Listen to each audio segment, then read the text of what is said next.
as well. So if you 如果需要中文服务 我们今天也在小儿童 you can get on 小儿童 to watch it. I have a team of people who are going to do their best to translate as quickly as they can, because today we don't have slides.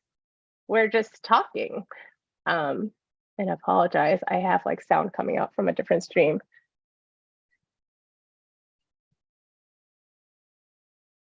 All right, there we go. Sorry about that. I'm going to go ahead and say we are going to just have dialogue today about regular decision, about your feelings about early decision and early action. But we mostly want to answer questions. So right away, I'm going to tell you, go ahead and open up your Q&A box so that you can just start asking questions, because I'm going to fold that into our conversation as usual, and hope to cover as many questions as we can. I'm also going to real quickly just put a poll up here just so that I can know who the audience is, because I think that many of you are here because you're seniors and you'd like to kind of think about how should I approach this next month, next couple weeks. And then there are probably some counselors here, but I know that there are some people who are getting a head start and they're like, what should I think about for the years to come? So would love to kind of see who is here tonight or today, depending on where you are in the world. And while you're taking that poll, I'm delighted. These are some of my best colleagues. When I put this together, I was like, I'm so excited to have a conversation with them because I haven't seen y'all in a while during your busy reading cycles and interview cycles. And so it's really great to catch up. And one of the reasons why I enjoy spending time with them is because they've been doing this for a while, but also they are really fun and they really are honest and frank, and I appreciate that they're willing to kind of answer any weird question that I might ask them. So thank you so much. Do you all want to, let me just have you all introduce yourself really quickly. Jen, do you want to start us off? Sure. Hi, everyone. My name is Jennifer Hirsch. I'm a Senior Associate Dean of International Admission at Claremont McKenna College in Southern California. Nice to be here. And Liam? Hello, everyone. My name is Liam McCartney. I'm an Associate Director of International Admissions at Boston University. I'm very excited for the conversation. Yay. And Sarah? Hey, everybody. Welcome. We're so glad you're here today with us. My name is Sarah Riggs-Strawn, and I work in the admission office at Georgia Tech and manage international admission and recruitment for our team. Awesome. And Nick? Hello, everyone. My name is Nick Igo, formerly of Admissions World. I spent 7 years working in highly selective admissions at a separate institution. I've since changed roles, but now do interviews with InitialView. I'm so happy to be here and provide that perspective. And my name is Gloria. I'm one of the co-founders of InitialView, host of Tuesday Talks, and I'm thrilled to be here. And thrilled that people are taking time off of their break. Really, really, again, grateful to these admissions officers that they are taking time, off of when they have like a little bit of breathing room before before the next big reading season. So we're going to dive straight to the chase, like a lot of, that's not how you say the expression, but sorry. We are going to jump into it because I know a lot of people have this question, like, tell us about the early rounds. Like what did it look like for your schools, for EAED in terms of numbers of applications, admit rates, trends that you saw? So anybody want to start? I'm happy to jump in. So for some context and those in the audience that don't know, Claremont McKenna College is a very small, we're a liberal arts institution, so we have about 1,300 undergraduates. Our international student population is about 15% of that. So an incoming class enrolled class is anywhere between 50 to 55 students. So when we're admitting students, we're admitting anywhere from like 75 to 80 overall, including ED rounds and RD to hit that target of enrolled students, just so you have some context. So all that to say, we are dealing with very small numbers.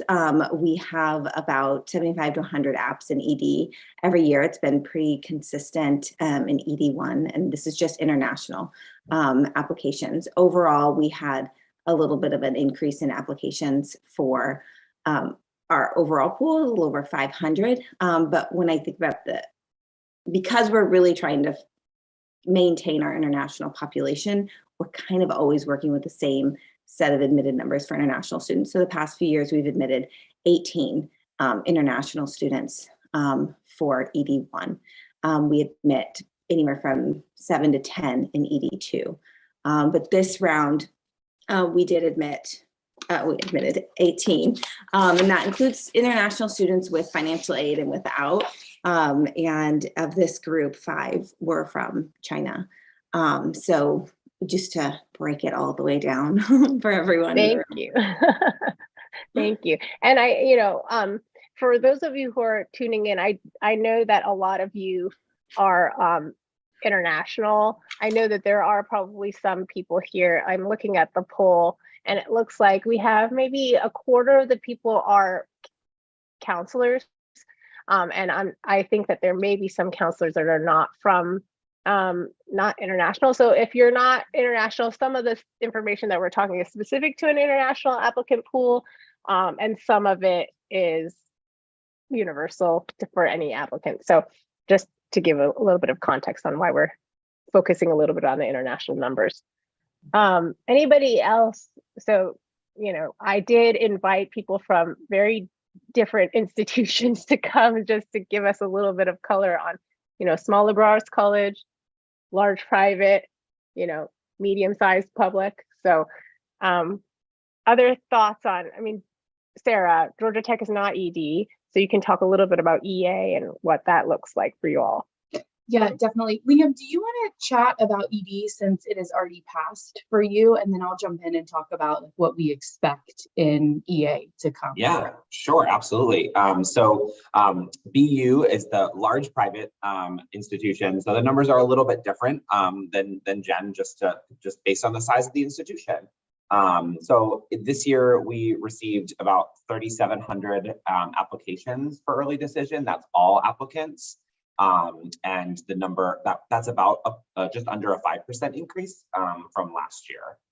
For the international specific numbers, it was actually flat. So it was about the same number of applications, statistically irrelevant difference, as I like to put it, when it's such tiny numbers. Overall, things felt oddly similar to last year in many ways, in terms of where students were applying from, the academic factors of the application. Obviously, the stories are always different, which is the most fun part of the application to engage with. But in terms of those academic factors, things did feel pretty similar. BU also does have a second round of early decision, and that deadline is not until January 4th.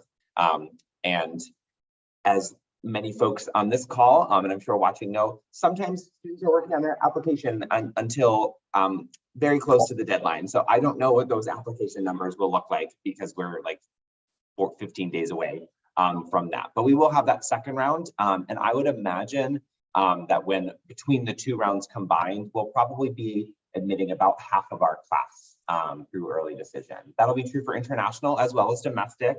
With ED, I don't think that there's, we're not going to end up admitting 80% of one group and 20% of the other. It is going to be about 50% international and domestic, just total students to fill our class of 3,100 students that will join us in the fall.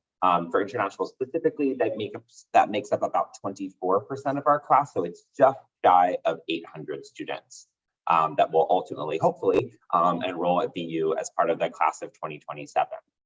So yeah, numbers were slightly up, but a lot of the factors felt very similar to me compared with the last couple of years.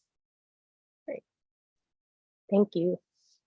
Yeah, and I'll, if it's okay, lay a little bit of groundwork for context about Georgia Tech and our particular applicant pool. We're an outlier in a few ways, one of which is that we do not have early decision. We only have early action and regular decision.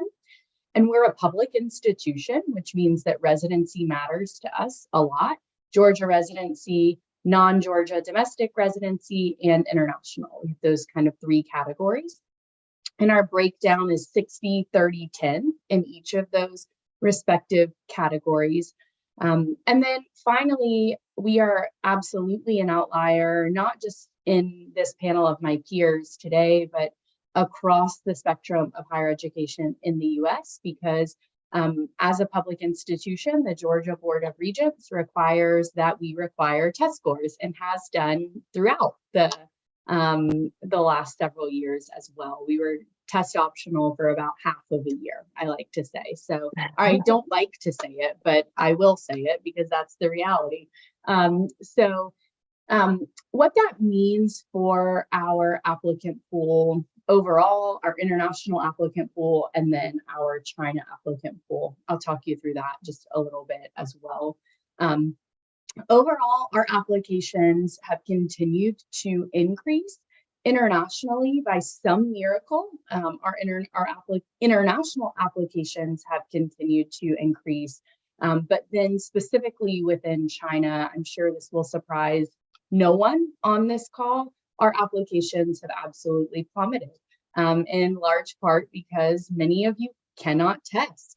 And so even this year in this current application round, last year we saw about a 50% decrease in applications coming from China. And this year we've seen another about 25% decrease from last year in applications coming from China specifically. So we know it's an impossibility to apply when you can't take an SAT or ACT, and we require that, and we are sorry, and we're really encouraged and glad that you have other great options in the US, and it doesn't limit you overall. So that is just a little bit of framework about us. It doesn't change necessarily our admit rates or those kind of overall percentages. So we will release early action applications for that non-Georgia early application round, early action application round in late January. And we anticipate that our admit rate for international students will be under 10% and really hovering about that 7% range. That is not too different than what we anticipate in regular decision, though we don't have regular decision applicants yet. So like Liam was saying, I can't really estimate for you how that will distinguish itself or be different from what we see in regular decision. But it is a painful number. And that's kind of the reality when we have about 4,000, really about 4,200 international applications overall for our early action round, and we can admit only 10% of our pool from that international group. So. Wonderful. Well, thank you for providing a little bit of context and color on like what the numbers look like and what you're thinking the numbers will look like. There's often a question of like compared to last year, and it's nice to hear like, okay, well, compared to last year, this is what it was. In your circle, it might look different than what they are saying. So I appreciate a little bit of color. So there are quite a few questions here about ED2. And so Liam, you did mention that BU has ED2. Jen, does CMC have ED2 as well? We do. Yeah. Okay. And just to add a point that Liam mentioned, we fill about 55, almost 60% of our class through ED1 and 2.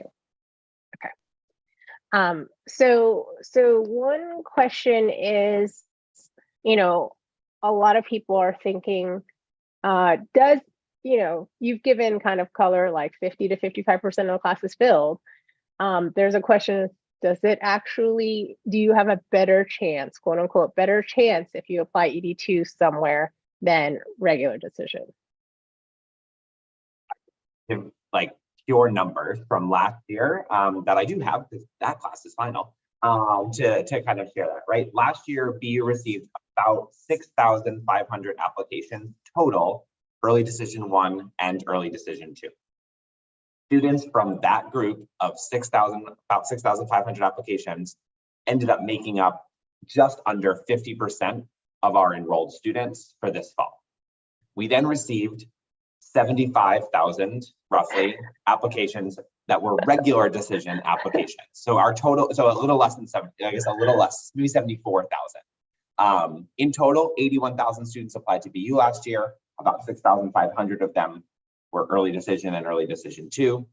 74-ish thousand were regular decision. Students from that group of 74,000 made up the remaining 53% of our class last year. So I'm not a math whiz, but even just hearing those numbers, you can figure out pretty clearly that applying early decision is going to have an impact on your application. That's been true the entirety of the time that I've worked at BU, and I've been here for a dozen years.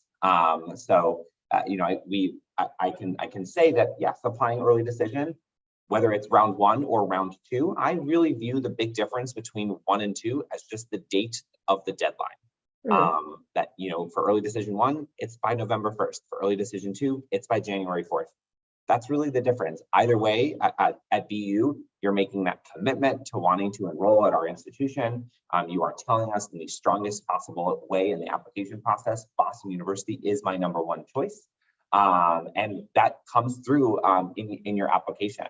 It comes through, as I know we're going to talk about later. Even if you are deferred to the regular decision round, it's still, I will still know when I'm reading your application that you applied early decision or early decision 2. And I know we're going to talk about that later, but I think that when you, if you're considering an institution, if they really are your top choice in this moment, maybe whatever happened at EA and ED, we don't need to talk about it in that way. Like what, now that you have an option to maybe apply somewhere else, ED2, if you've got that school that you're really, really excited about, it could be something to consider.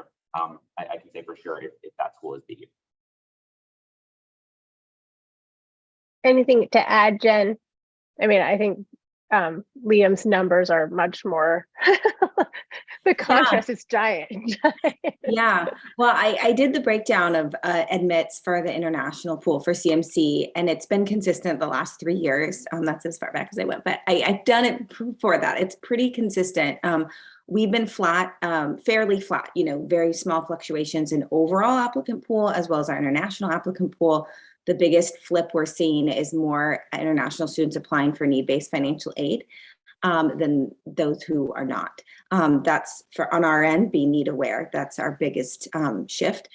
But in regards to numbers, we admit for our international pool to about a 20% acceptance rate in ED1, about a 12 to 14 in ED2, and under 10, somewhere between 7 to 8 in regular decision. And while we are admitting more students in ED, in RD, obviously just based on the numbers, the percentage, the chance of, you know, the admit rate is a lot lower. It's just such a larger pool.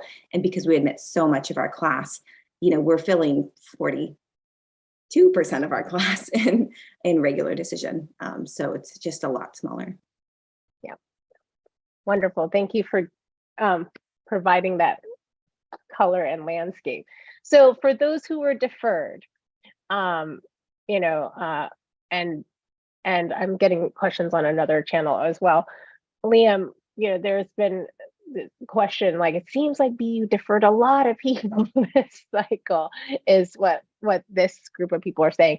You know, what is the reason for deferral, and what should students kind of think about? What would, you know, kind of make them stand out if they are in that pool?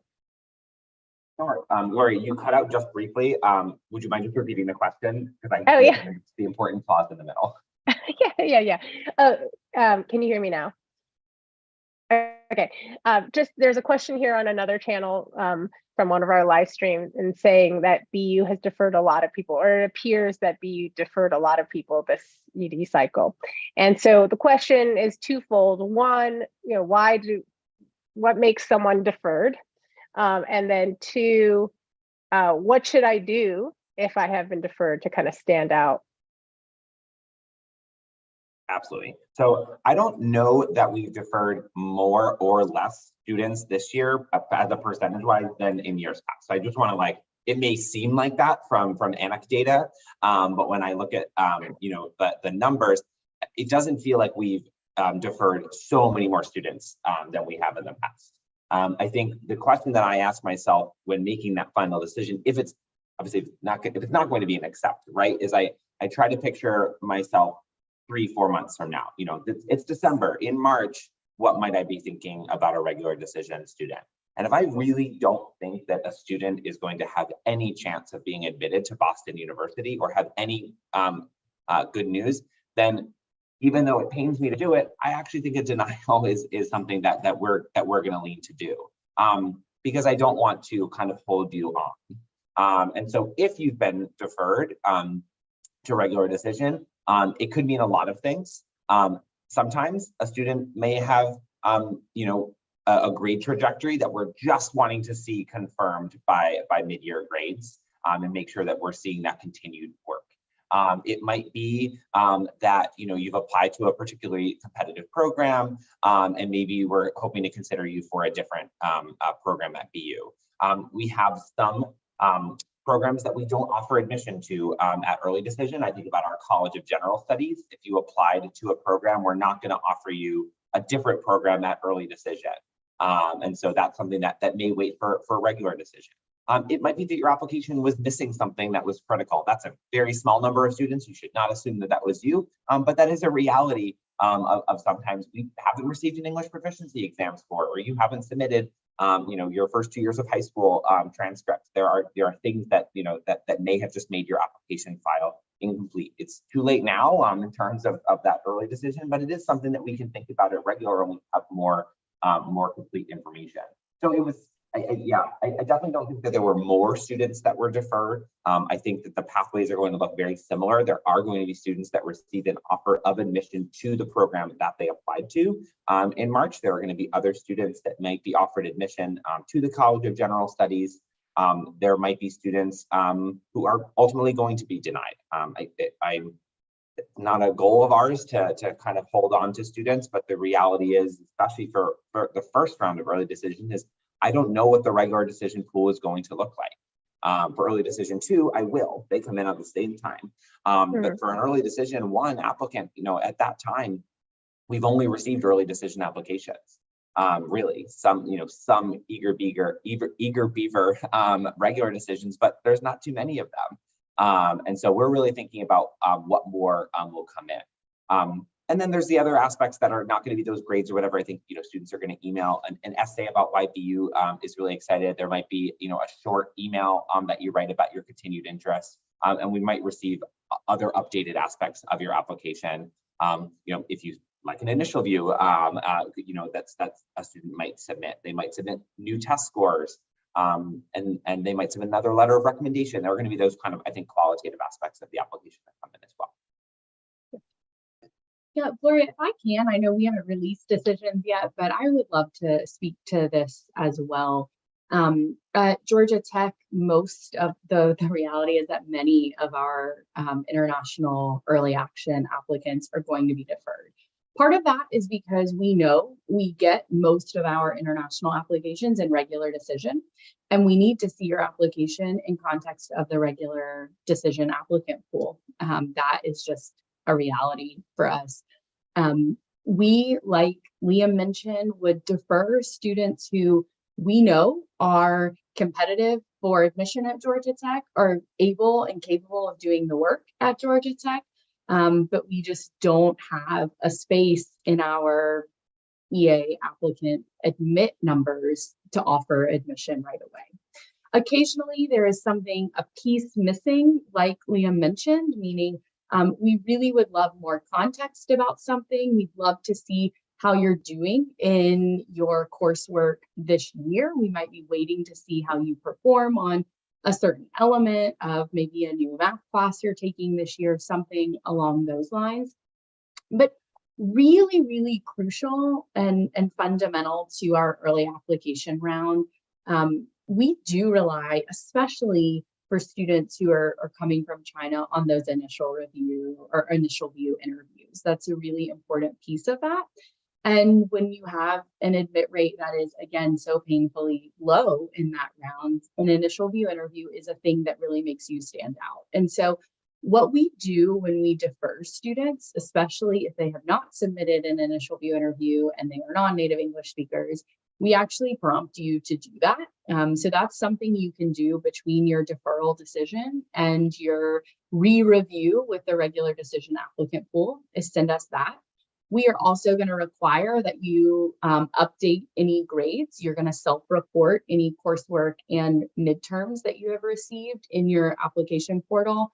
And then finally, we're going to ask you to do something called a deferred supplement form in your portal.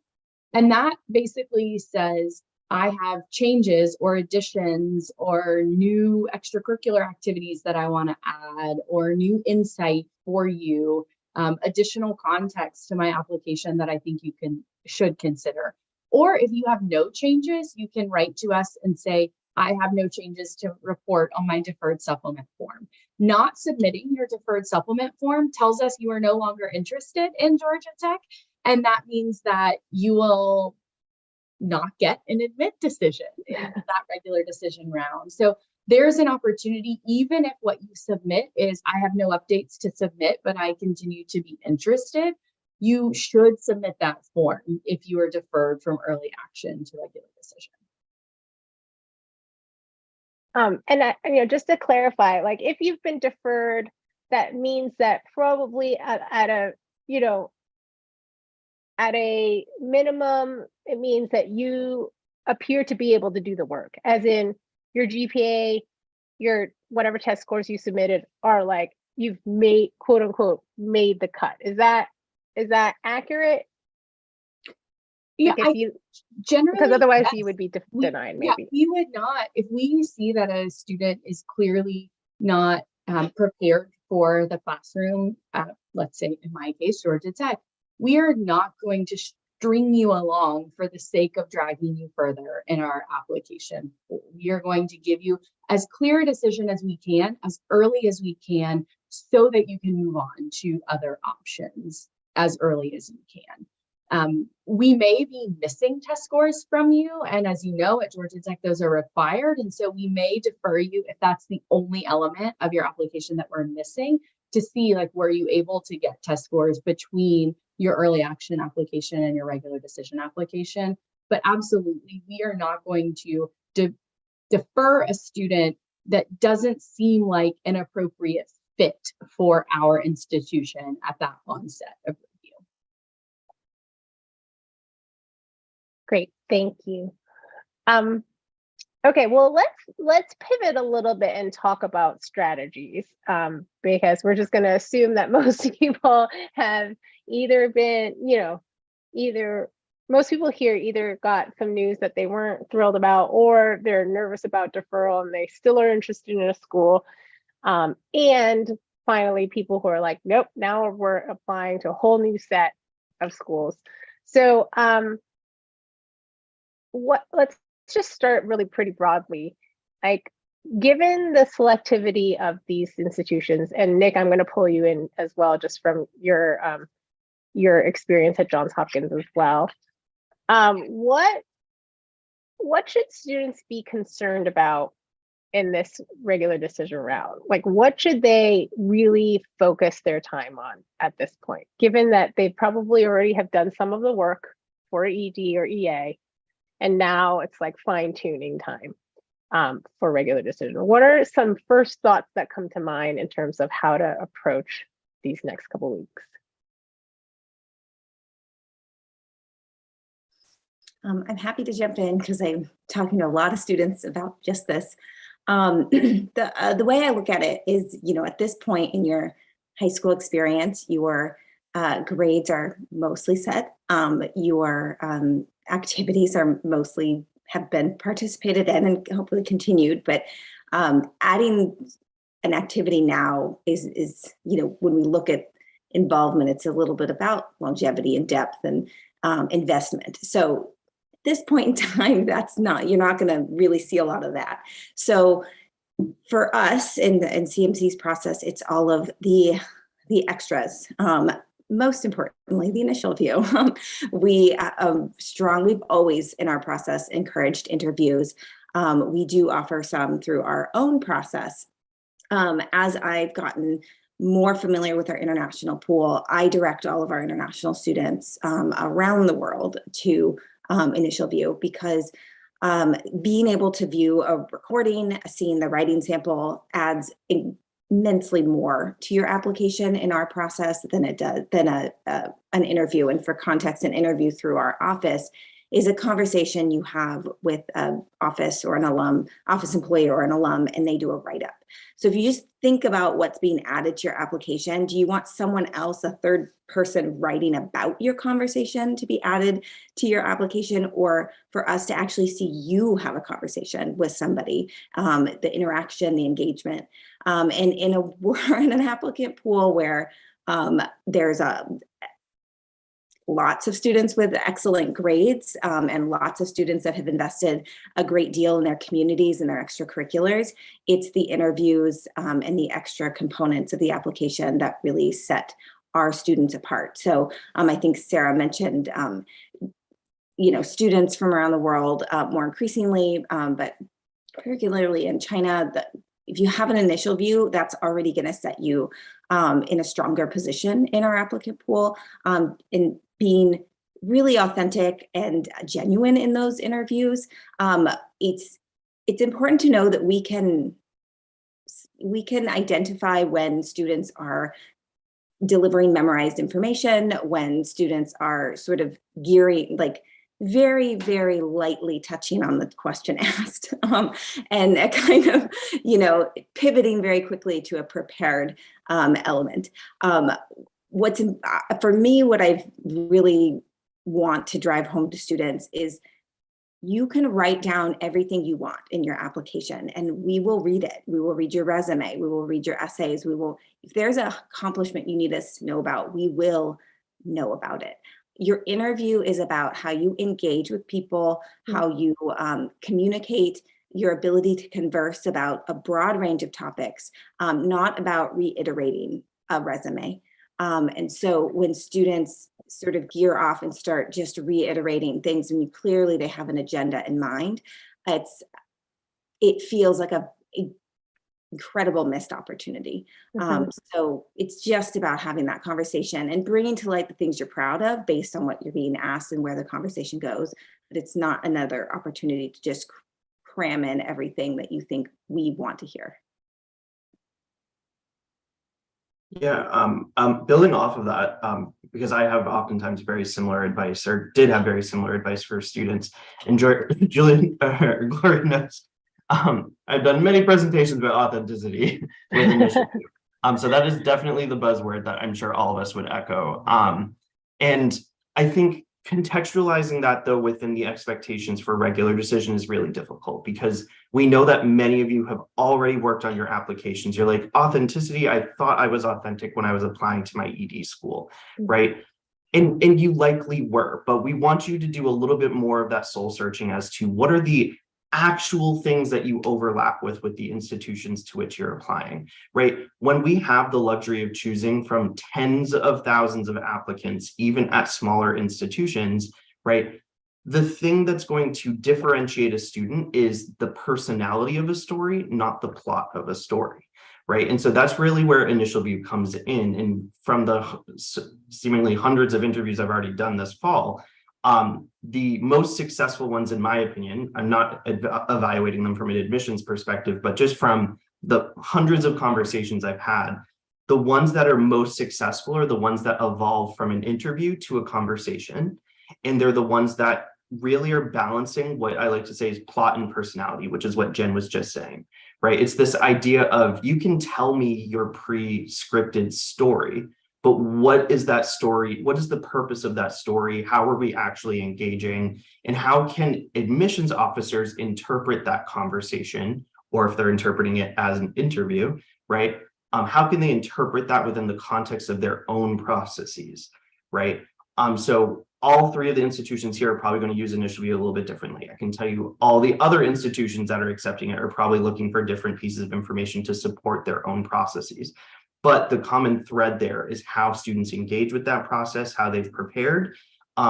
And when I say prepared, that doesn't mean pre-scripted questions. It means how you've prepared yourself to have a conversation with someone to engage with bigger ideas and questions.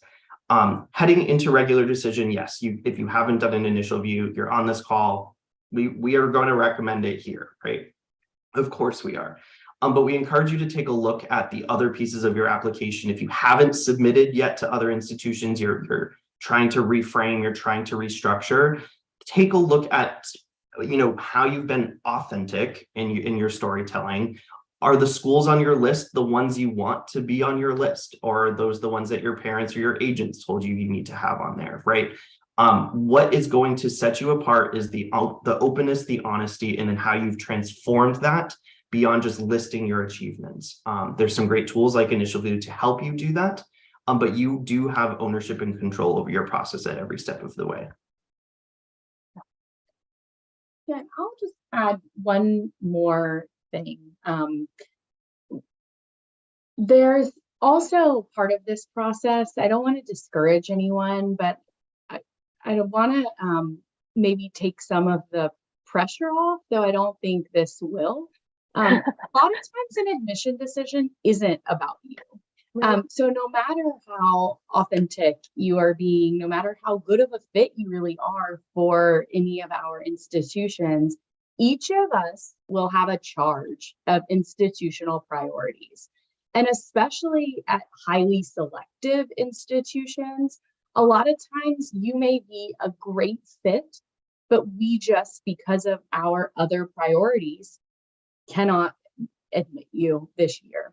Whereas if you had applied last year or you applied next year, maybe the decision would be different because each year those institutional priorities shift just a little bit. So I want to take some of that pressure off of you to say, like, I have to have a perfect application, because sometimes even if you have a quote perfect application, you might not get the decision that you want from one institution, but you will get that decision from another where you align with those institutional priorities a little bit better.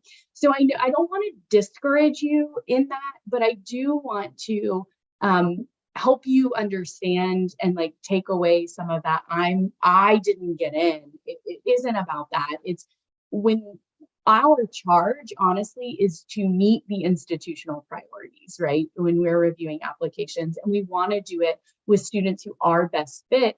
And so you can present the best application by doing all of these things we're recommending. But at the end of the day, a lot of times it's about institutional priorities. The second thing I want to add here is that you have a great opportunity, having applied early decision or early action somewhere and gotten that news back. Even if it wasn't the news you wanted, you have so much time to pivot and think about other opportunities. Whereas if you had waited and applied regular decision, you wouldn't have had this great opportunity. I am going to remind you that there are thousands of institutions in the United States, and there are hundreds of well-ranked institutions in the United States, if rankings are something that are important to you. That we are a very small sampling of highly selective institutions in the US, and we are the outliers in the landscape of higher education in the US. There are hundreds of really, really, really strong institutions in the US that would not only be so eager to admit your application, not only so eager to receive your application and admit you, but may also provide scholarship money to you. And so I really, really encourage you to expand your list over this gap between your early action or early decision results and the opportunity that you still have into January and even sometimes into February to apply to some of these other really incredible institutions that are eager to accept your application.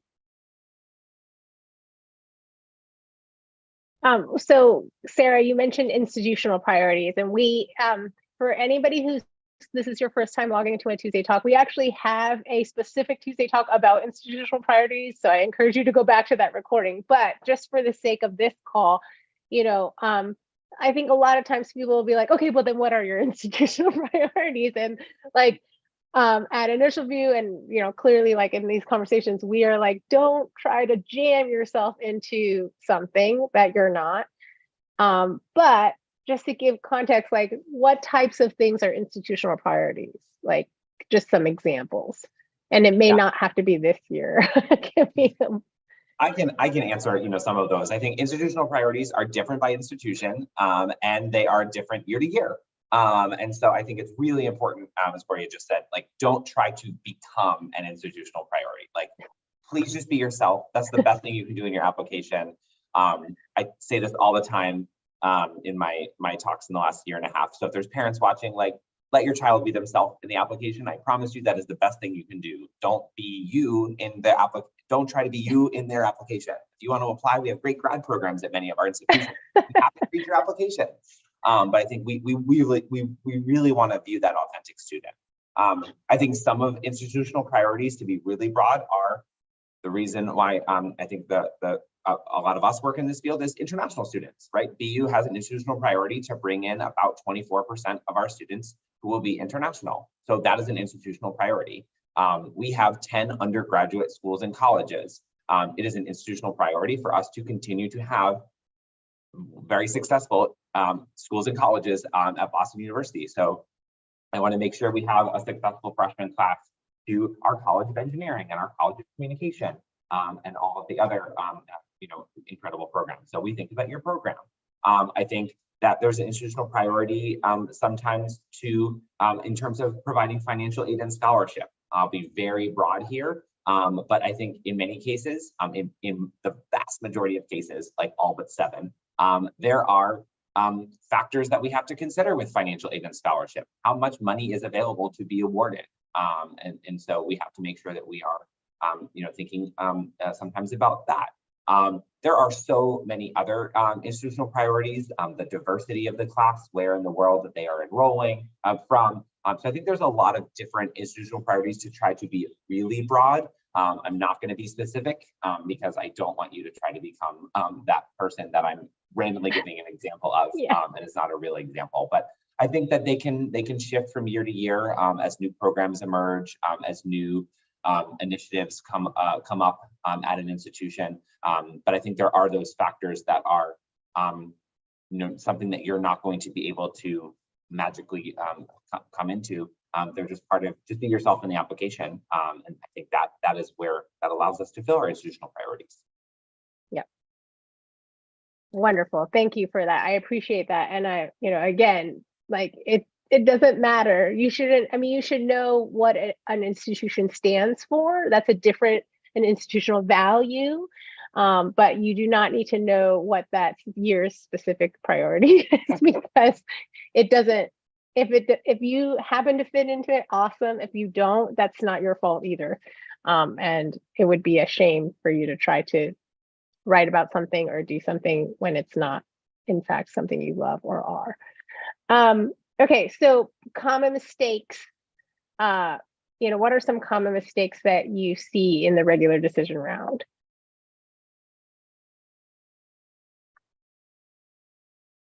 Yeah, I'd be glad to kick us off here.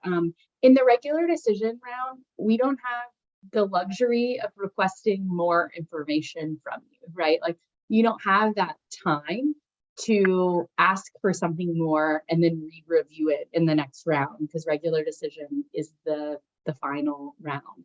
So I would say a common mistake is not sending us everything that you possibly can, meaning leaving out an explanation of why something dropped off of your application, or leaving out an explanation of why your courses changed, or leaving out an explanation of why you changed schools, or not sending an InitialView interview when we don't have the opportunity to prompt you to do so for the next decision round.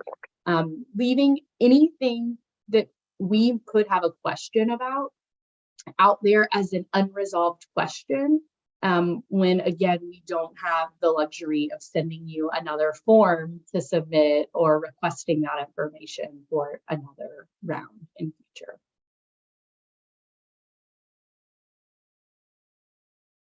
With that, I think, I think people are assuming that you don't have a lot of time, and they're in your review process. And there is a question of like, is there ever too much information? Like, is there stuff that you just don't want? You're like, no, I don't need that. That wasn't helpful.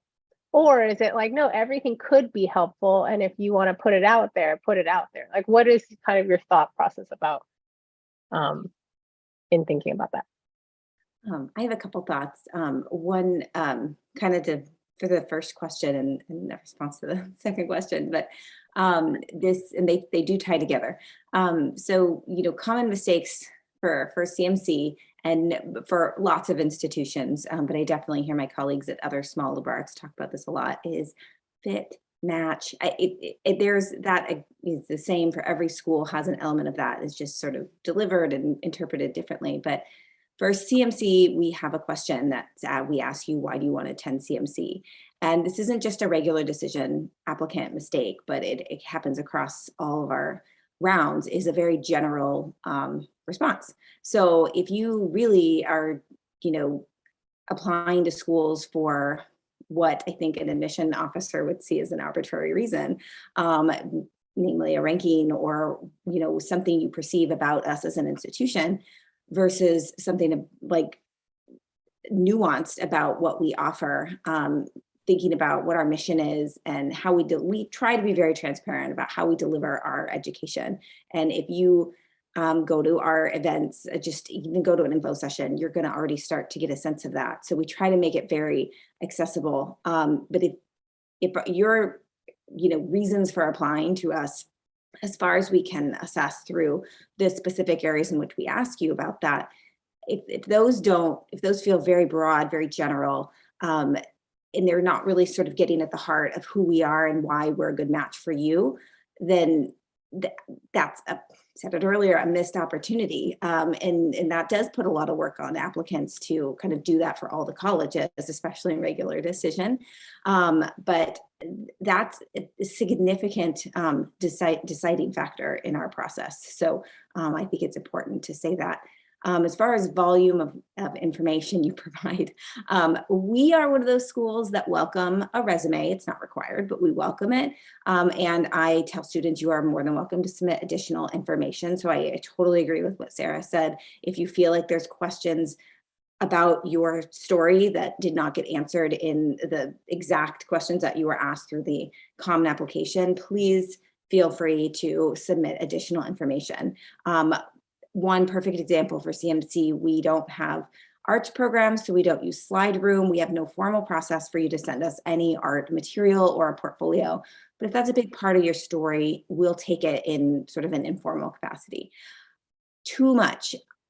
We do not need to see award certificates. We don't need to see an immense amount of proof of accomplishment. I think what additional information is helpful is you filling in the gaps, you writing out some information that you feel like is missing, whether it's an explanation to a grade or providing, poetry is very important to me. Here's a sampling of 2 to 3 things that are not extremely lengthy that, speak to my passion about poetry, but not just sending a list of your poetry, but why is this important to you and why do you incorporate it? Why is it important for us to see? How does it, expand our view of you as a student that we ultimately will be compelled to bring to our community? I think, Jen, you said it perfectly. It's additional information, not all the other information. It's just some highlight, like what do you, again, remember, we're reviewing your application as a whole. The more you add to it, the less each portion is going to allow us to really see who you are.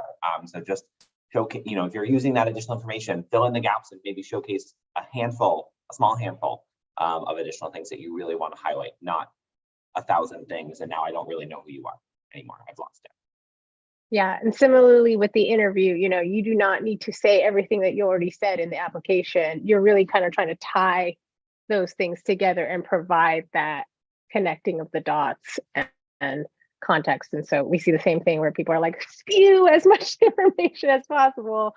That's probably already somewhere in your application. So when Sarah talks about providing more context, some specific details that would be really important as part of your story. What about, I think people are asking in terms of additional information about like papers they've written, research that they've done, abstracts, like things like that. Are those good additional information, or it's not necessarily? I'm not going to read the whole research paper. I'm not going to read the whole research paper. No, I don't have time.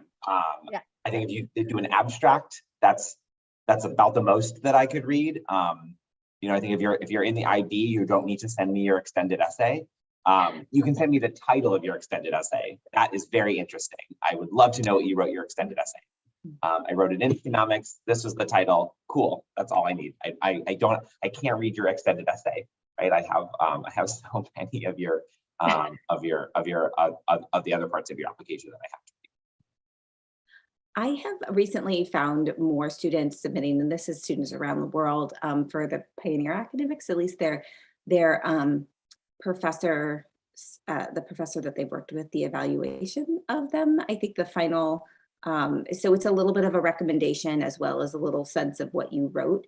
I think, again, going back to what we're looking for, it's not the product that we're trying to assess. I certainly personally cannot assess research, but I would like to know from an expert who did work with you and assess, and that's the information in that specific context, and that is helpful.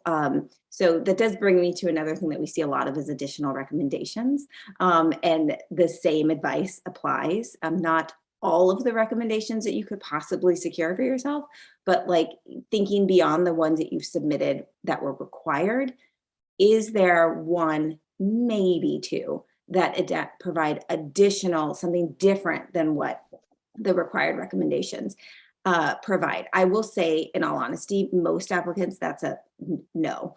There's not many other things that a third or fourth person can actually say. So you have to be very intentional about an additional recommendation. And also, in this case, that Pioneer, that's a very interesting, specific relationship you've had with somebody. And I found those helpful. Great. And you can talk about your research in your interview. You can talk about your extended essay in your interview. They don't want to read the whole thing, but they might want to know why you picked that topic or what you learned from that process. And so those are things, that's the reason why the interview. And again, for all of you, do you all listen to it in the background? Like, what's the, I think people are like, do you actually watch these? I can assure you that I watch them, whether it be during the first read process or during the committee process. Really depends on a lot of factors. One is when you decide to send it. I may have already read your application before before the initial view comes in, but then when I'm looking at it for the second time later on, oh, there it is, and now it's something that I get to look at. Or since we're talking about deferring, maybe you sent it after you were deferred and before I'm going to review your application or regular decision. So when I watch it will depend, but yeah, I put it on. I listen to it, try to hear a number of different questions, really hear more about you, hear your story. So definitely utilizing it as part of the review. Let's see. Okay, we only have 5 more minutes, so I want to make sure I'm going to look through these questions and see.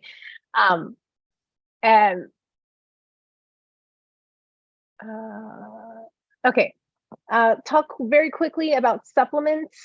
I think a lot of people focus a lot on their Common App essay, and then the supplements sort of like, oh no, help. So any thoughts about how important are they? What is some advice about it that you could give? I'm happy to jump in. I know I'm no longer in admissions, which is a great thing and a bad thing. I miss out on the community for sure. Don't miss reading thousands of applications though. However, supplements, strong opinions about supplemental essays. I think when we do these panels, there's a tendency as a listener to hear that the supplement is the be all end all for describing fit, right? Everything else is just me listing my accomplishments, and then I'm using the supplemental essay to describe my fit. And that's not how admissions processes work. We're using every detail in the application to discern fit for the institution that we represent, right? The supplement is a way to help us guide the rest of that information to understand your fit. So I think what ends up happening is that the supplemental essay is an interpretation of your want to go to that institution, and want is not fit, right? So when we read those essays, they oftentimes can say, I want to go here because you have this program and you have this cool faculty member, and I want to do these things. That's great. The entire applicant pool wants to attend this school too, right? And so I think it's a really important distinction to flip in your mind of want is not fit. What we need from you in the supplemental essay is additional context to your match with the institution. And I think, it might be a little too late in the process for some of you, and that's totally okay. For others of you who maybe are doing a little bit more work on different supplements and putting together a final list before January 1st or mid-January or whenever, think about what schools are actually there and how you're communicating that information in the supplement. Saying, I want to go here because of XYZ is not fit.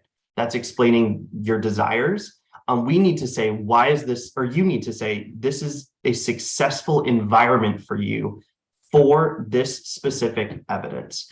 Evidence that we can also find and support in other parts of the application, right? But the SUP is not the be all end all of it, right? It's pointing us in the right direction to find that evidence in other places.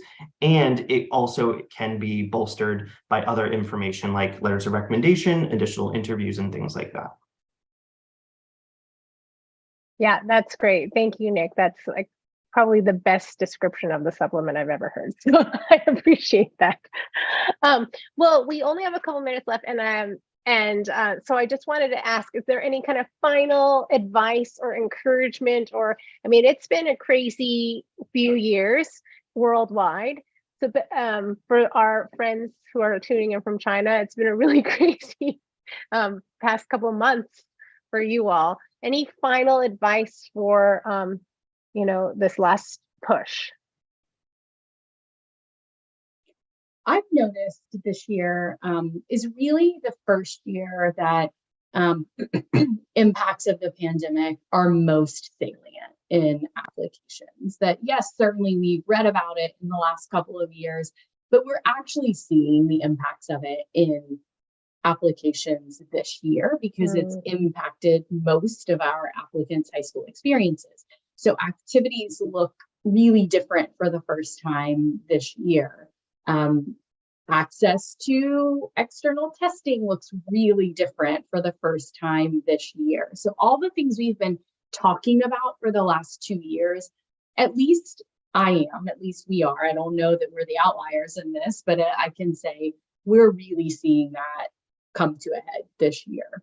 And so I just want to encourage everyone as you're getting back decisions, not to feel like you are the only one this year, not to feel like that was the reason, but rather like the entire applicant pool looks a little bit different this year than it has even for the past couple of years, and certainly than it did 3-4 years ago. And just encourage you really to start thinking about deferred supplements, what else you can do for those regular decision applicants. And if you can change your list up a little bit, you've already done the hard part, you've made your applications, you've done your schoolwork. So if you weren't getting the decisions that you wanted, think about all these other great options that exist right now and the time that you have to maybe send out an additional application. I would echo what Sarah said, and I see the same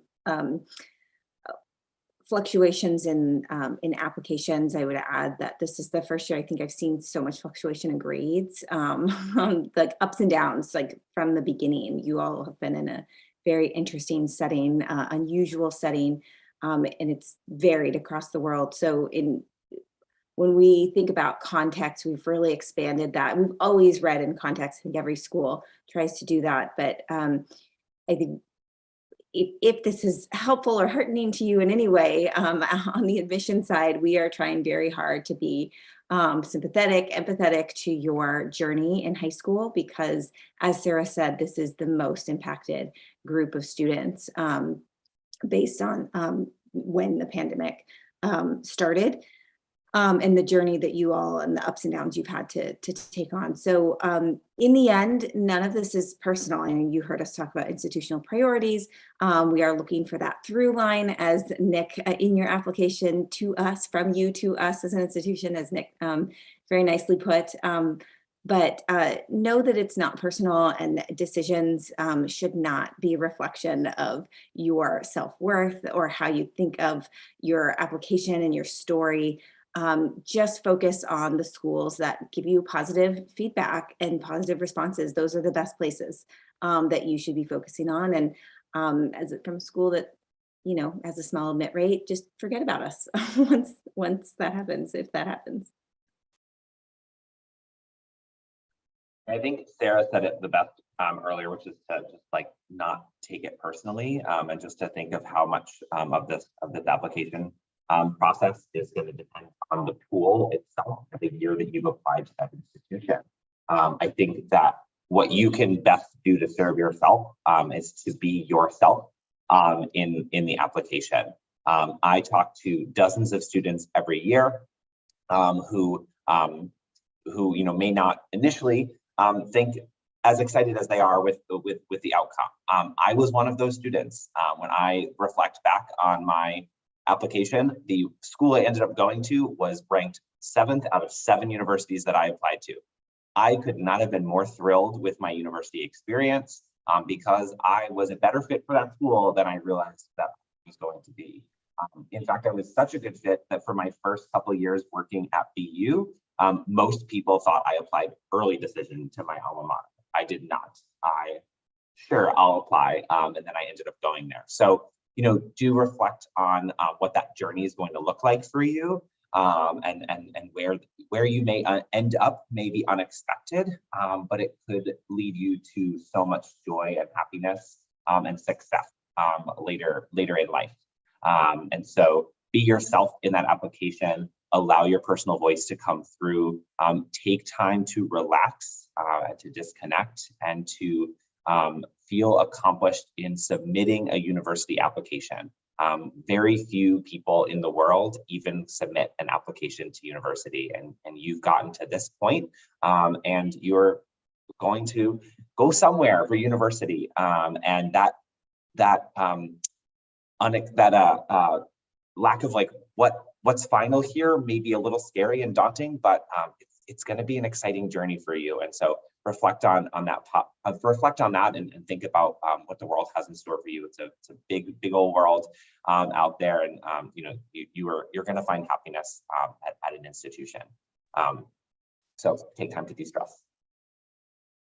My last quick piece of advice, building off of everything my colleagues have said, it's a tendency when you get bad news to isolate yourself and then pivot in a very kind of linear strategic capacity, right? So I know many of you were on this call because you're looking for numbers and you're looking to insert yourself into numbers.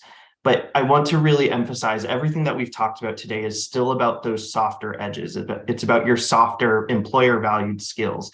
It's about doing the actual work to reflect on who you are in the environment that's most successful for you, right? Recontextualizing your wants from what's actually going to happen.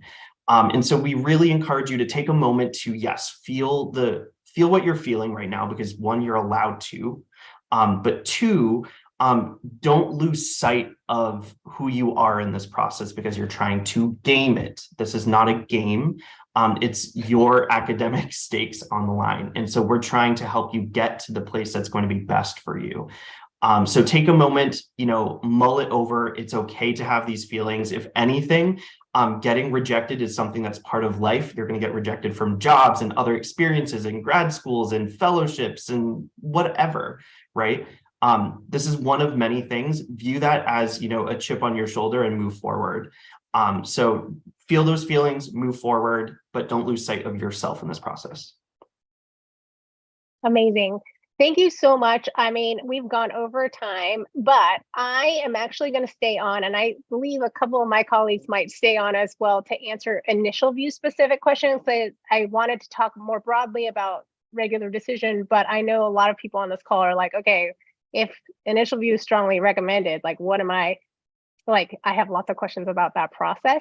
So if you want to stay on, you're welcome to stay on. If not, you're welcome to leave. It's late for some of you, and you're probably still working on those applications, so I don't want to hold you back here. But if you do have specific questions about InitialView or interviews generally, we're going to stay on for a few more minutes to answer those questions and kind of give a little bit of specifics on that process. So if you are taking off, thank you for joining us. Enjoy your break, enjoy your holiday season, and we are looking forward to hearing from you when you ultimately decide where you're going to go. Liam, I love your story because I also didn't think I was going to go to the school I went to and loved it. So, fantastic. Okay, well, yeah, and if any of you need to go, feel free at any point. But I'm just going to start talking a little bit about InitialView. There was a question here earlier, can InitialView be done online? Yes, it is all done online. So anywhere you are, from anywhere in the world, you can do an InitialView interview. You don't have to go to an office. You just need to have a computer or even a phone to do InitialView. And just to give people who've never heard of it some context, you sign up, there's a calendar, you pick a time. We have interviews in all time zones, most days of the week, and you pick a time that works for you, you sign up for it. It is a one interview for all schools. We are not going to ask you why BU. We're not going to ask you why CMC, why Johns Hopkins, why Georgia Tech. None of those questions. Because we know you want to go to those schools. And we don't want you to say, this is my dream school for 10 schools. So we're not going to ask you that, but it is one interview, which means you're done when you're done and you don't have to worry about making 9 more appointments. And then it's a 15-minute conversation back and forth. I don't have set questions. Nick is one of my interviewers. I did not give him a long list of questions to read off of. And it is back and forth. There are second tier questions. There are follow-up questions, and then it's recorded. You get to watch it before you decide to do anything. So there's that 15-minute section. There's a writing sample component. That is one open-ended prompt, no right or wrong answer. You have 20 minutes to type an answer. None of the admissions officers are writing professors. So they're not looking for polish and perfect. They are looking for yet another place where you are showing authenticity and ability to communicate, ability to be compelling. So, but don't overthink that. None of these things are graded. There's no evaluation.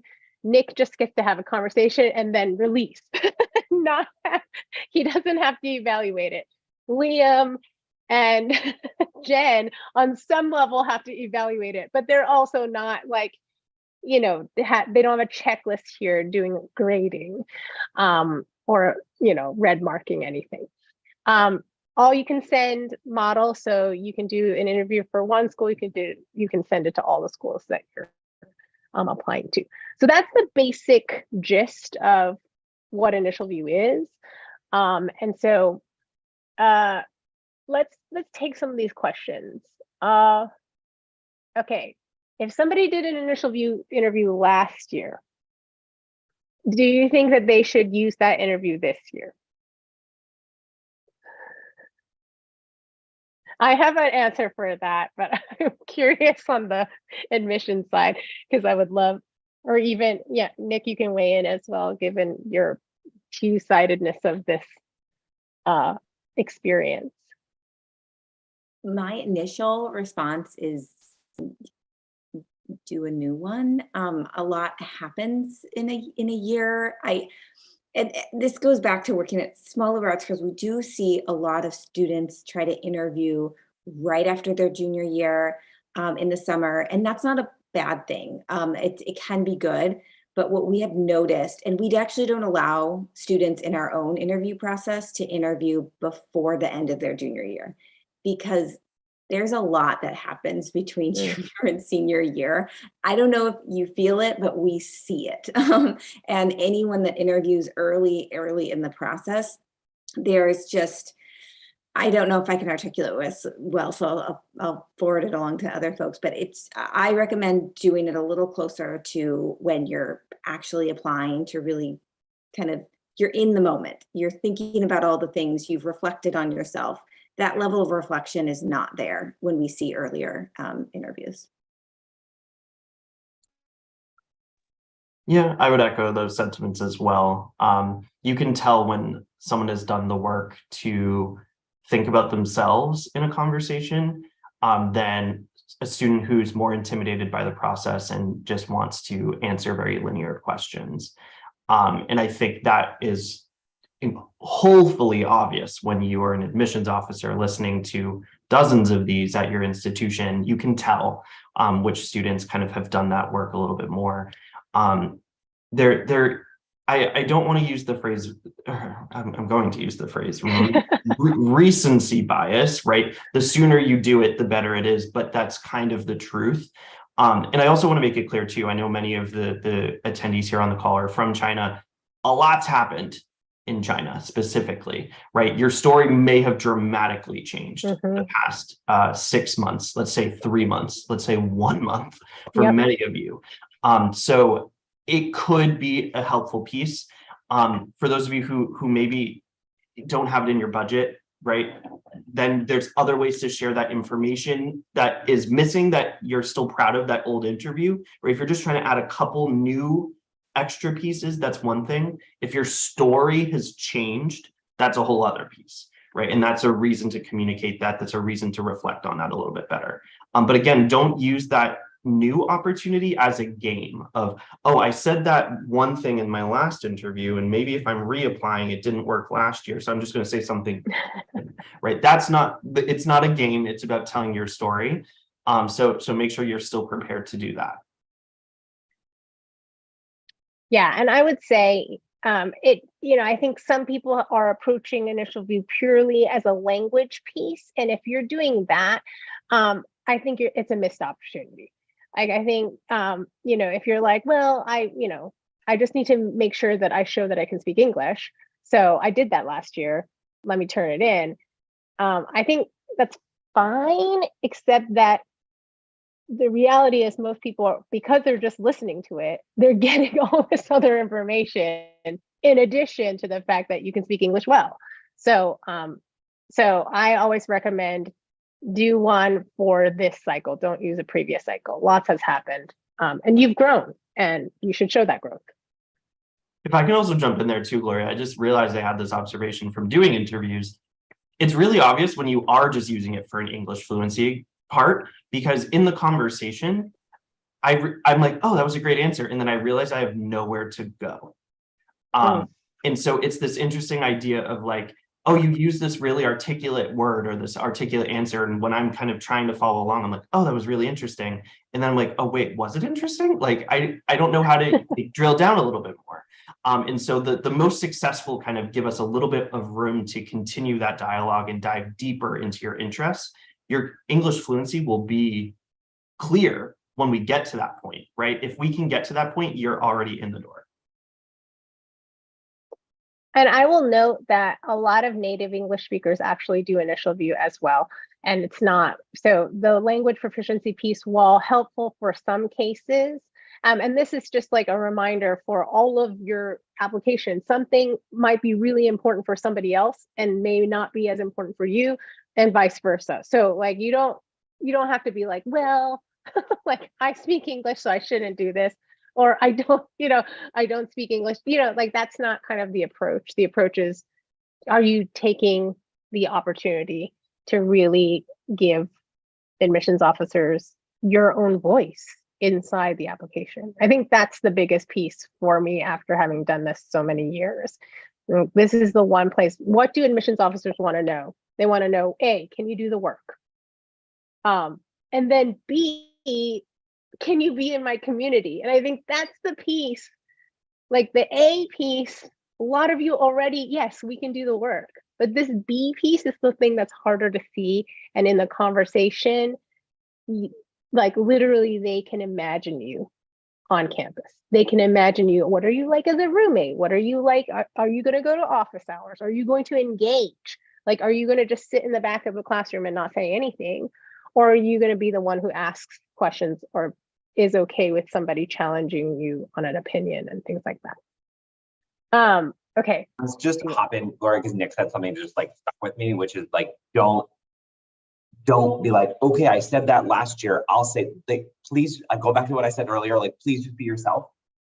If you said topic A one year and then you reapply and you decide not to talk about topic A, your application is gone. I don't have my notes that are like, don't admit because they talked about topic A and now like you did, like, right? Like, I don't know.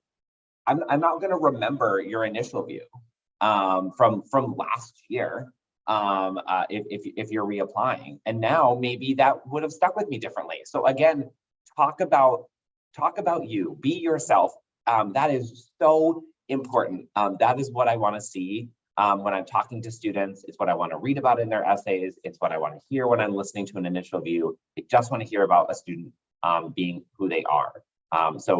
It's not a game. Don't try to play it, because I think at the end of the day, if you try to play the game that doesn't exist, you will just lose. Yeah. So I have a hard question. If you all were not on the call, I would have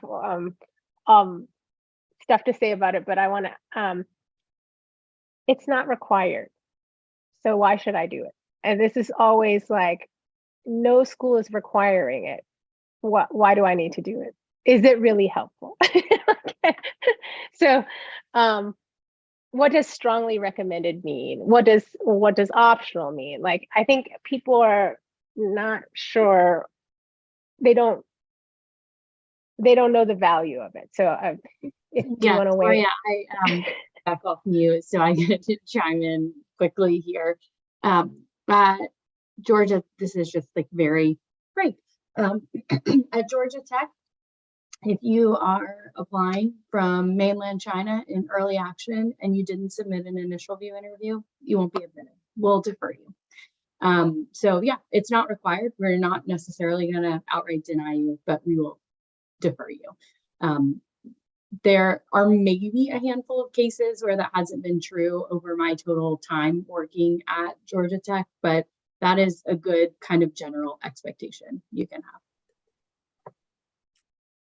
I'd like to throw in, and I've had this conversation with Gloria, if I could require it, I would. I think the management of that in an office where there's one person and, tracking people down and just a little bit of like the access piece of it. I mean, I would like to require it for all of our international students. But being able to expect that and manage it, it's hard.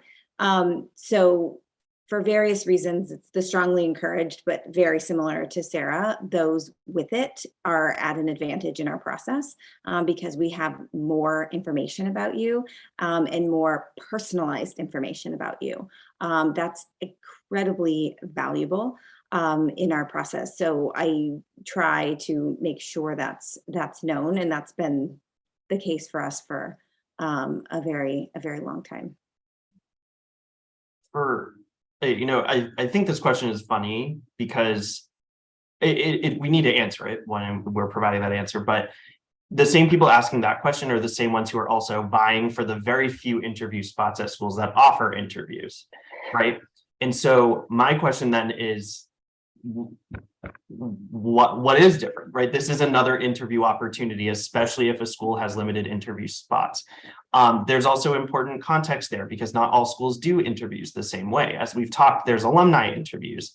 I know of institutions that have gotten rid of interviews because they didn't like the quality control of the alumni that were doing their interviews, right? And so there's a variety of reasons why some schools do interviews the way that they do. What we can tell you is that your initial view conversation will be your story, and the questions are guided to help you tell your story specifically with no institutional bias in mind, right? So we're trying to help you arrive at the most helpful points of your story that you want to articulate.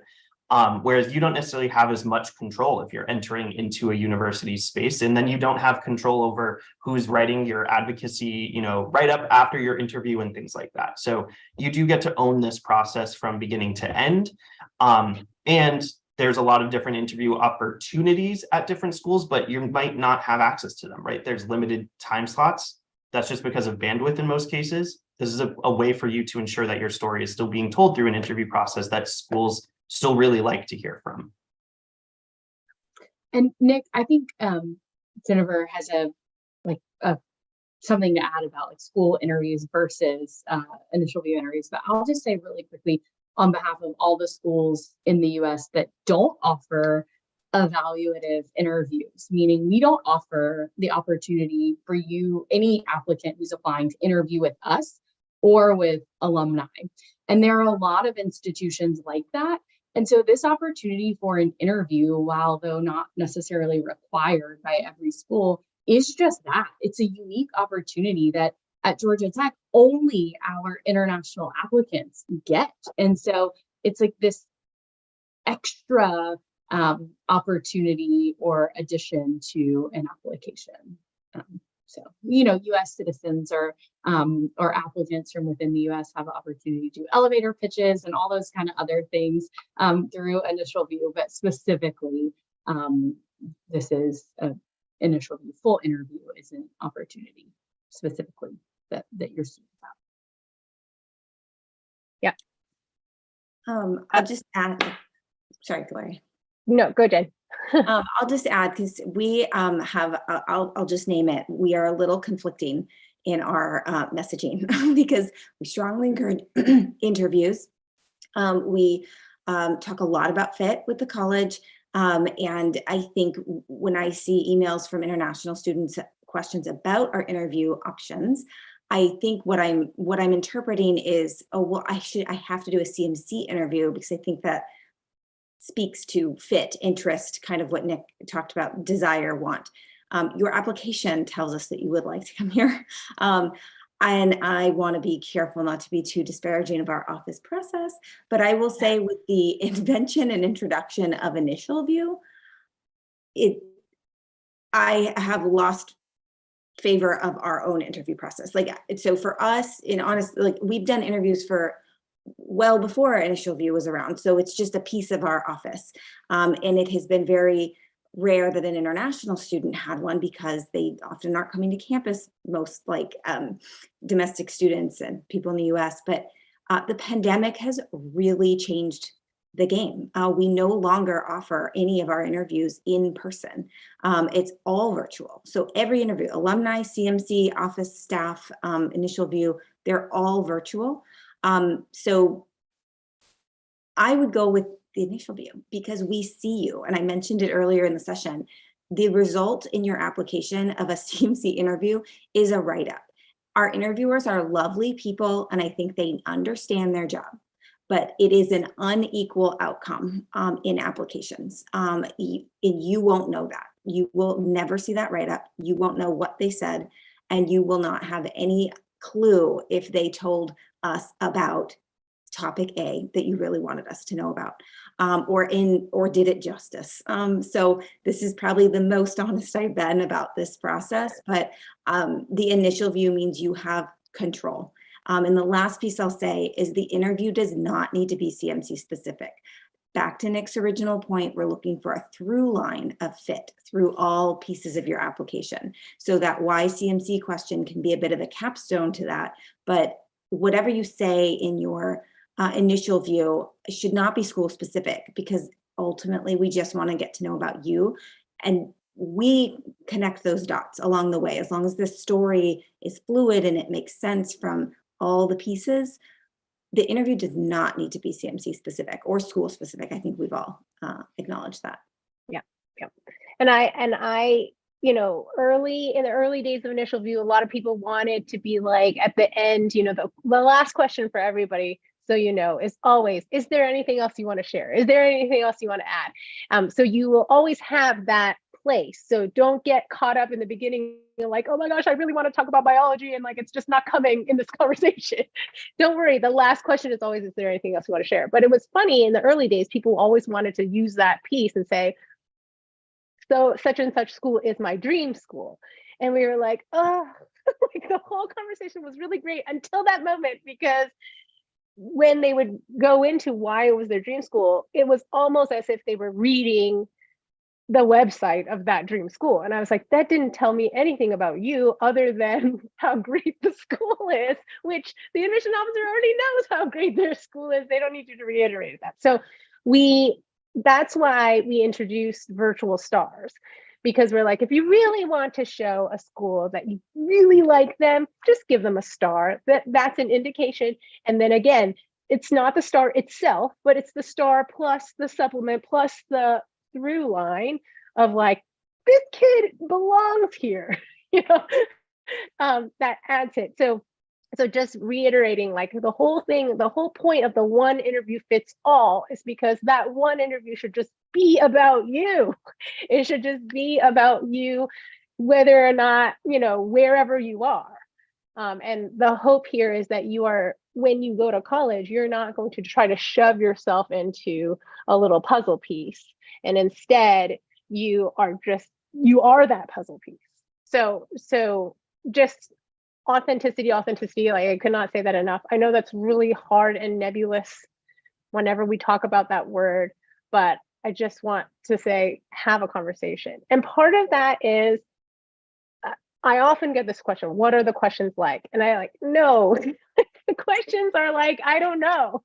I mean, there are goals here, goals of like, what do you like to study? What do you want to do in the future? What makes you excited? Like there are goals, but there is never going to be the same set of questions, because it is about you, and you're not going to like political science the same way that this person does. You're not going to be a chemist versus, so your line of question is different.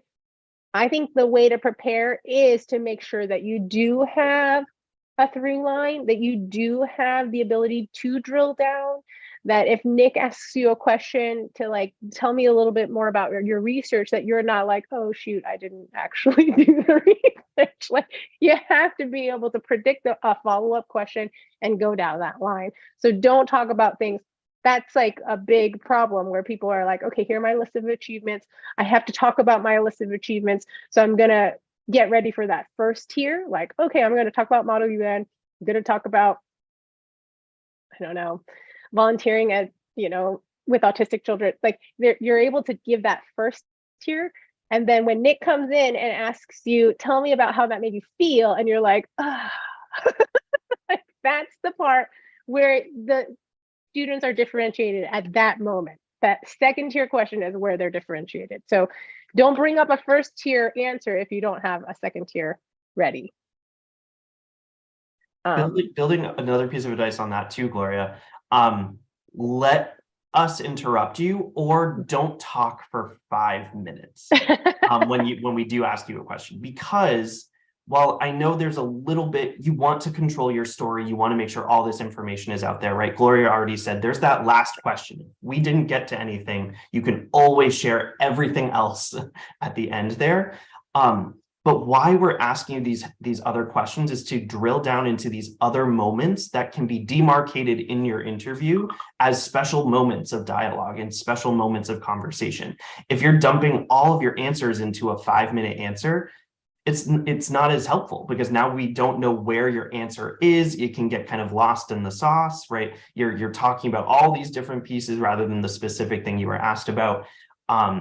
It's helpful to give a direct answer, but let us get to that next point, because we want to kind of discover that with you. And it just feels a little bit more like a conversation, which comes off as more authentic and more genuine in the process. Wonderful. Well, it is 8:30 or 9:30, wherever you are. It's the half-hour mark. And so I do want to just pause here and say thank you again for joining us. I do actually have a special 5% off coupon for people who kind of hung on, just because I know that like sometimes it takes that little extra push to book the interview that makes you scared. And maybe your parents will feel happy about that discount.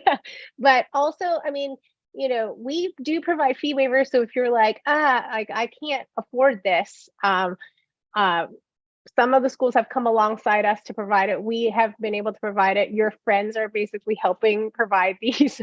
So do at any point just contact us if you need help or if you have other questions that we didn't cover. We are happy to walk you through the process and help you with any of the technology. Just know, because we are real people on the other side, we're gonna work with you. Like sometimes like people are like, ChatGPT is the new kind of fun topic about AI, but we've got a lot of technology now and robots that help us. We're still real people on the other side. So if you're like, I don't know if my internet's going to work, we're going to give you all these things to test your system beforehand. If you're like, I really don't have access to a device that works, then we'll work with you to figure out something to make sure that your conversation is recorded and to make sure that you can send your conversation to someone else. Nick, I don't know how many times he's probably worked with someone for like 10 minutes, like, okay, let's try this, let's try this, let's try this. He's not going to let you go. And if he does let you go, he's like, don't worry, somebody's going to call you and make sure we reschedule this. So know that we are real people on the other side who care about your process and want your story to be told. So don't hesitate to contact us. Jen, Liam, Nick, Sarah, I so appreciate you all. You did not have to stay on for longer, and I just really, really appreciate you. And yeah, everybody else, enjoy your holiday. Thank you so much for joining us. We'll see you at our next Tuesday talk in the new year. Bye, everyone.